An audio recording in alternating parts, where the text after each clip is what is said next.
Hey, did you know that sometimes we inspect roofs with drones?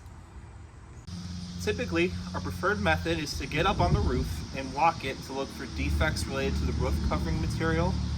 Also, we'd like to look at the chimney as well as the flashing. But sometimes we don't always have that luxury. For example, the slope of the roof could be too steep and could compromise the safety of the inspector.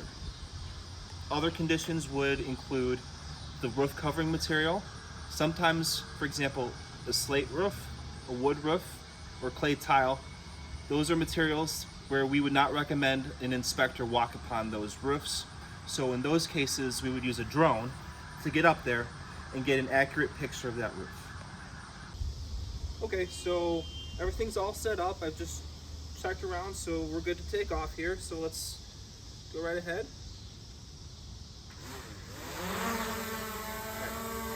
So very quickly here, I'm just going to inspect my drone, make sure everything's okay before I go take it. All right.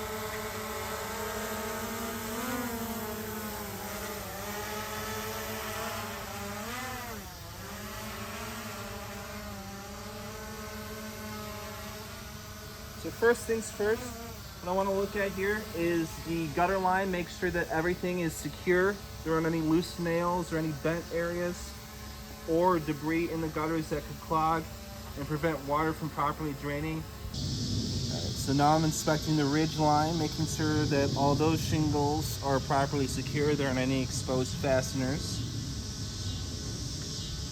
Okay. So now I'm ascending it. So now what I like to do here is get a nice good look at that ridge line here. So here is a pretty good overall shot.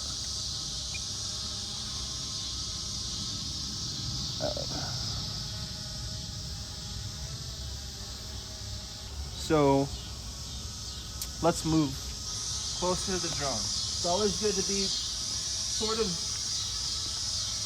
in reasonable distance with the drone. You don't want to have it lose connection on you while you're mid-air trying to do a roof inspection. That's bad news. So this looks like it has just recently been patched. You can see the difference in color of those shingles compared to these. So that looks like a recent repair. So now what I want to do here is check the roof penetrations, plumbing stacks, make sure that those don't have any damage on the flashing. That's very typical. You'll see sometimes critters like to bite those and chew them off, and then that's another area for a potential leak. Okay, that all looks good. Now we're gonna do a top-down view. So now we're just gonna ascend it real high and do full 90-degree tilt of the camera gimbal and get a property lot view.